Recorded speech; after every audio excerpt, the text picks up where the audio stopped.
वंदे मातरम। महाराष्ट्र गोवा के इस बुलेटिन में आप सभी का स्वागत है। मैं हूं आपके साथ दीपिका सिंघल। केंद्रीय गृह मंत्री बनने के बाद पहली बार अमित शाह 21 जून को नासिक के दौरे पर आएंगे और जहां वो त्र्यंबकेश्वर मंदिर परिसर में अंतर्राष्ट्रीय योग दिवस में हिस्सा लेंगे। इस योग दिवस में 150 नागरिकों के शामिल होने की इजाजत है और इसी के चलते केंद्रीय राज्य मंत्री डॉक्टर भारती पवार ने गुरुवार को जिला कलेक्टर कार्यालय में बैठक की।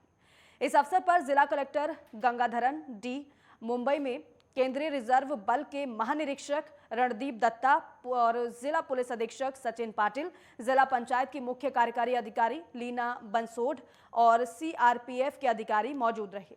बता दें कि अमृत महोत्सव के तहत देश के 75 ऐतिहासिक स्थलों पर प्रमुख व्यक्तियों की मौजूदगी में योग दिवस कार्यक्रम का आयोजन किया गया।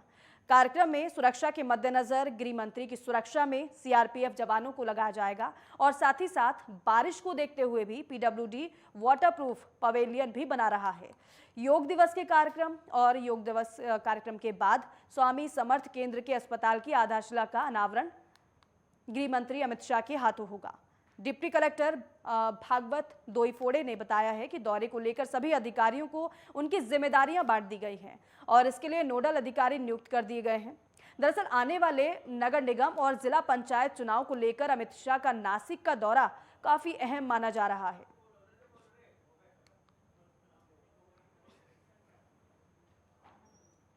और महाराष्ट्र में बीजेपी नेता नीतीश राणे ने मुख्यमंत्री उद्धव ठाकरे को पत्र लिखा है, जिसमें उन्होंने मुंबई में चल रहे अवैध निर्माणों की आलोचना की है और पत्र में ही उन्होंने मुख्यमंत्री को इशारों में ही धृतराष्ट्र करार दिया है। साथ ही साथ ठाकरे राज को कौरवों का राज भी उन्होंने बता दिया है।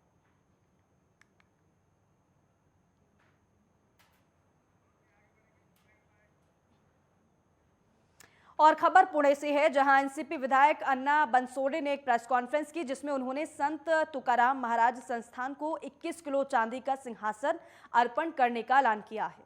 इस सिंहासन के निर्माण में 22 लाख का खर्च आया है और जो 18 जून को संत तुकाराम महाराज के चरणों में अर्पित किया जाएगा।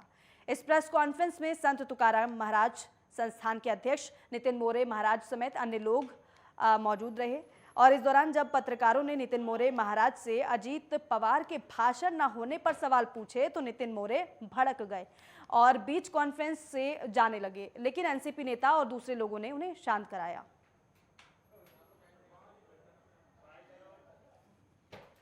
अजितदादा पवार यांच्या हस्ते प्रस्थानच्या वेळी ते अर्पण करणार आहोत।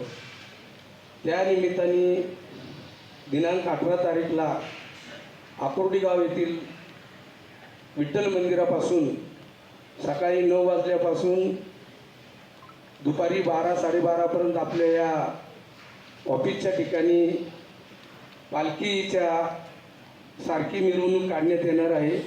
त्यासाठी भजनी मंडळातील जवळजवळ 70 ते 80 भजनी मंडळ पण वारकरी संप्रदायामधील सर्व वारकऱ्यांच्या माध्यमातून और वही नासिक में 16 दिवसीय अंतर्राष्ट्रीय महामस्तकाभिषेक महोत्सव का आयोजन किया गया और सटाड़ा के दिगंबर जैन समाज के तीर्थ स्थल मांगी तुंगी में आयोजन किया गया।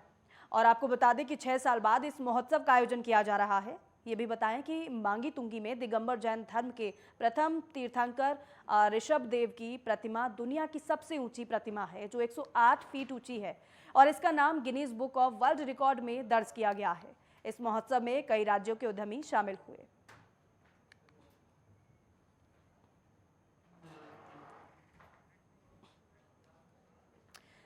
और मुंबई के अंधेरी इलाके से एक दिल दहला देने वाली घटना सामने आई है, जहां एक मां ने अपनी ही बेटी का गला घोंटकर उसकी हत्या कर दी।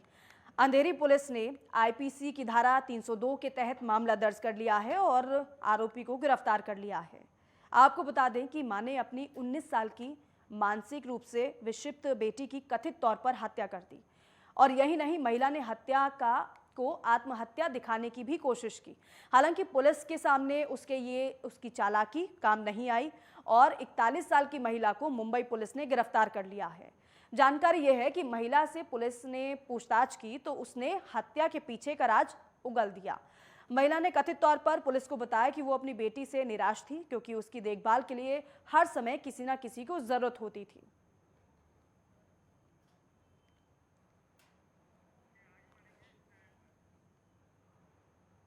और हिंदुओं के खिलाफ अत्याचार के विरोध में आज नांदेड़ में कई हिंदू समर्थक संगठन एक साथ आए हैं और इस अवसर पर राष्ट्रपति को एक ज्ञापन भी सौंपा गया है और हिंदू समुदाय पर हो रहे अत्याचारों पर गंभीरता से ध्यान देने की मांग की गई है।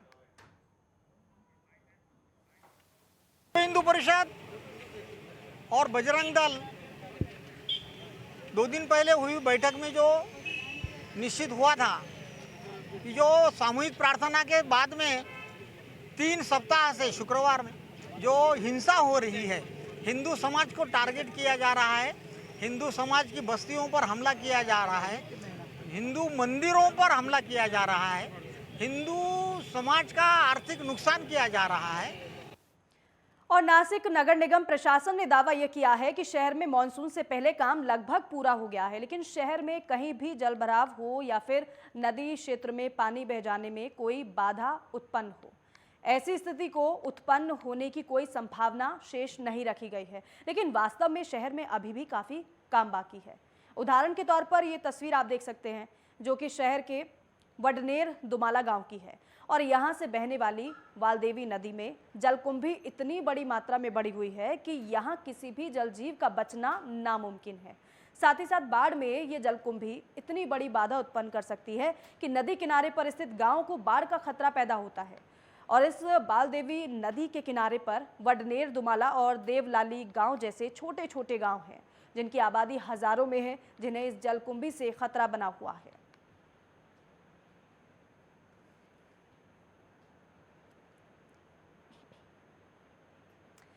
और देखिए, पिछले कई दिनों से अलग अलग कारणों से चर्चा में रहे नासिक के अंबड पुलिस ने शहर में स्थित बंद घरों को चुनकर उसमें चोरी करने वाले एक गिरोह का भंडाफोड़ किया है। अंबड पुलिस ने इस कार्रवाई के बाद शहर में इससे पहले हुई 13 चोरी के मामले उजागर होने का दावा किया है।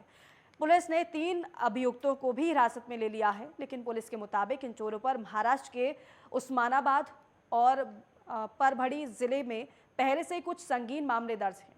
पुलिस ने इस कार्रवाई में 28 तोले सोना, 2 बाइक, 1 4 पहिया वाहन और लैपटॉप समेत कुल मिलाकर 20 लाख रुपए का सामान जब्त कर लिया है।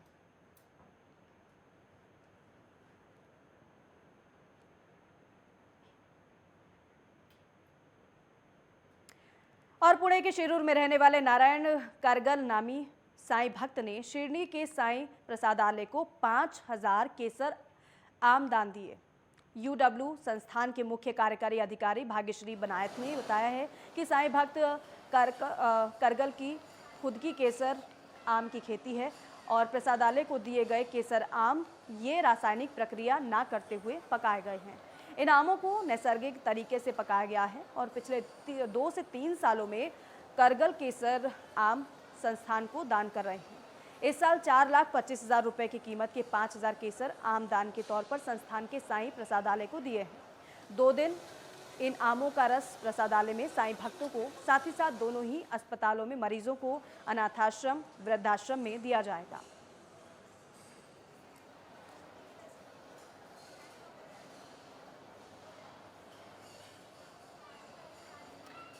तो केसर आम की खेती करते हैं नारायण करगल, जिन्होंने साईं प्रसादालय को 5,000 केसर आम दान किए हैं। हालांकि अब ये आम अनाथाश्रम, वृद्धाश्रम और दोनों ही अस्पतालों के साथ साथ प्रसादालय में साईं भक्तों को दिया जाएगा। और रुक रहे एक छोटे से ब्रेक के लिए, फौरन लौटेंगे।